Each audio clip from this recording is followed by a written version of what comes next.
L'épisode où le Seigneur était sur la croix et puis les soldats lui avaient donné un vin mélangé de fiel. Bon, dans le passage de Marc, on nous dit que c'est un vin, je crois, mélangé de myrrhe. Et quand je méditais sur ce passage il y a quelques semaines, j'ai vraiment été touchée par l'amour du Seigneur. Parce que si quelqu'un retrouve le passage avant moi, il peut me le donner aussi. À la suite du passage, il était écrit que le Seigneur a refusé de boire. Il a refusé de boire. D'abord, parce que ça avait déjà été écrit. Je pense que c'est une parole qui était déjà dans le psaume, qui venait de s'accomplir. Marc combien? Marc 15. Marc 15. Verset combien? Je pense que c'est un truc incroyable. 26.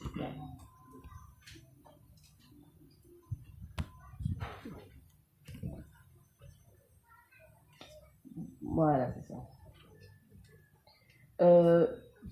Voici le verset 36. Et l'un d'eux courut remplir une éponge de vinaigre, et l'ayant fixé au bout d'un roseau, il lui donna à boire en disant, laissez, voyons si Élia viendra le descendre de la croix. Mais Yehoshua, ayant poussé un grand cri, expira. Il y a ce passage-là, mais il y a un autre où on nous dit qu'il a refusé de boire.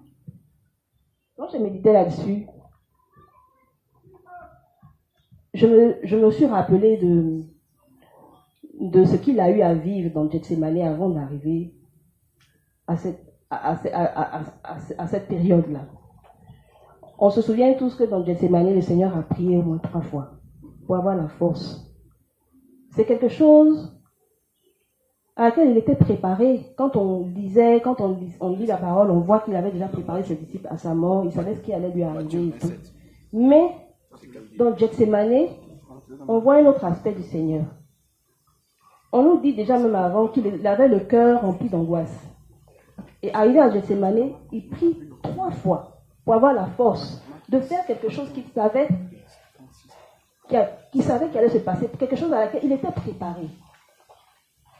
Et je me suis posé la question de savoir, mais c'est vrai qu'on sait tous que le Seigneur était homme, Yehoshua était homme sur la terre, rempli du Saint-Esprit.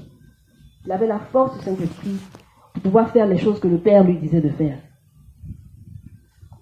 Mais quand on étudie bien Gethsémane, on se rend compte de l'amour. Enfin, c'est profond en fait. Ce que je veux dire, c'est que Gethsémane nous montre ici la puissance de la prière. Yehoshua, homme, a eu besoin d'être fortifié pour finir cette étape-là. L'étape à laquelle il était préparé depuis toujours. Il savait qu'il était venu sur la terre pour mourir pour les êtres humains, pour mourir pour les hommes, afin qu'on puisse un jour, nous aussi, être en face du Père. C'était sa mission. Mais il a eu besoin de prier à Gethsémane pour avoir la force de finir cette étape. Et quand je suis arrivée à l'épisode où on lui a donné le vinaigre, j'ai eu l'impression que le Seigneur était en train de me dire, s'il n'y avait pas eu Gethsémane, il allait prendre le vin. Et je me suis posé la question de savoir, mais la prière qu'il a eu à effectuer à Gethsémane lui a donné la force intérieure de pouvoir... Oui, Matthieu 27. Matthieu 27, verset 34.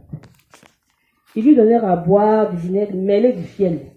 Mais quand il l'eut goûté, il ne voulut pas boire. Et après l'avoir crucifié, ils partagèrent ses vêtements en tirant au sort. Voilà. Le fiel ici, quand on clique sur la partie commentaire, on lit un peu, ça nous dit que le vinaigre mêlé au fiel, ce breuvage appelé posca, était un vin amer qui se transformait en vinaigre à cause des mauvaises conditions de conservation.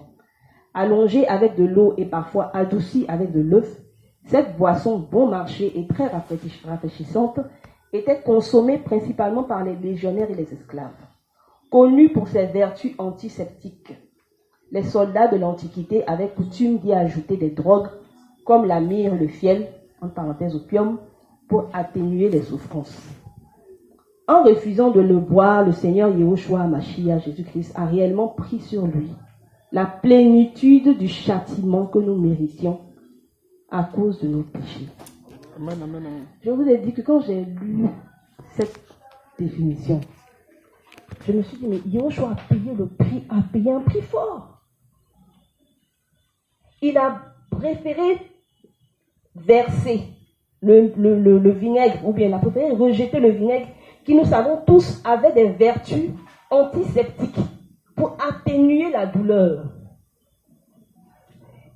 Yahushua était prêt à supporter la douleur là sur la croix. À cause de quel enjeu? Posons-nous bien la question.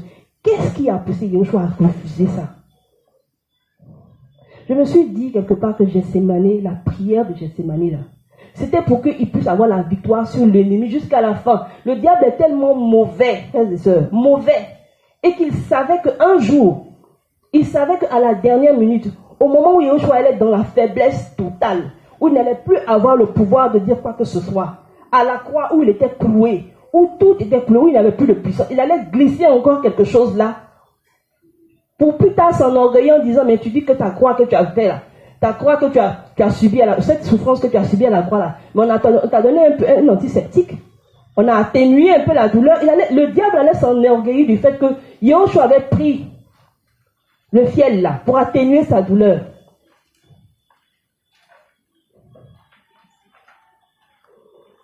Donc je voulais en fait partager ce petit passage que j'ai lu et qui m'a tellement édifié sur l'amour de Yahushua. Ce que Yahushua était prêt à subir, à vivre, afin que nous puissions un jour nous aussi, être assis dans les lieux célestes avec lui. Faire partie de cette race élue. Afin que nous soyons tous appelés sacrificateurs. Mais il y a tellement d'autorité, il y a tellement de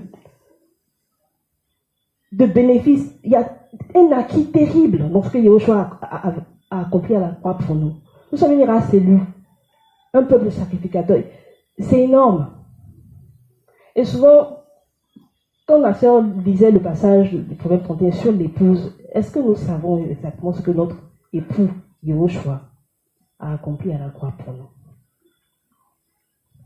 Je voulais vraiment partager ce partage parce que j'ai vraiment ressenti l'amour du Père. Je me suis dit, Père, aide-moi à être obéissante, comme la sœur a pu le dire. Aide-moi à me soumettre.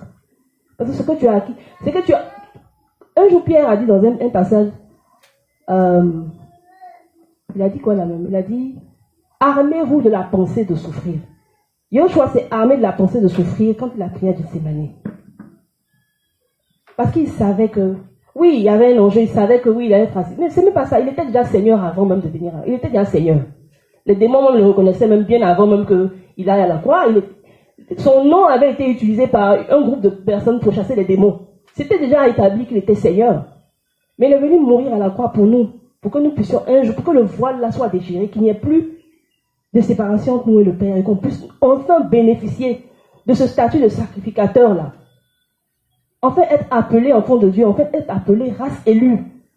Mais en tant qu'épouse, est-ce que nous honorons ce sacrifice-là? Est-ce que nous honorons cette croix-là? Est-ce que nous honorons le sacrifice que Yahushua a accompli à la croix en étant vraiment des sacrificateurs? Donc vraiment, je voulais rejoindre un peu le passage de ma sœur ici, par rapport à l'attitude de l'épouse, par rapport à l'époux. Et reconnaître vraiment l'effort que l'époux a fait pour nous. Et vraiment prier le Seigneur qu'il nous donne la force de reconnaître cet amour-là. Que le Seigneur remplisse, comme notre frère a dit tout à l'heure, qu'il remplisse nos cœurs de son amour, qu'on ait une révélation profonde de l'amour de Yahushua, afin que nous soyons audacieux devant l'ennemi. Que nous soyons audacieux et que nous prenions vraiment autorité, que nous rentrions vraiment pleinement dans cet appel de sacrificateur que nous sommes. Voilà, c'est ce que je voulais partager un peu avec vous.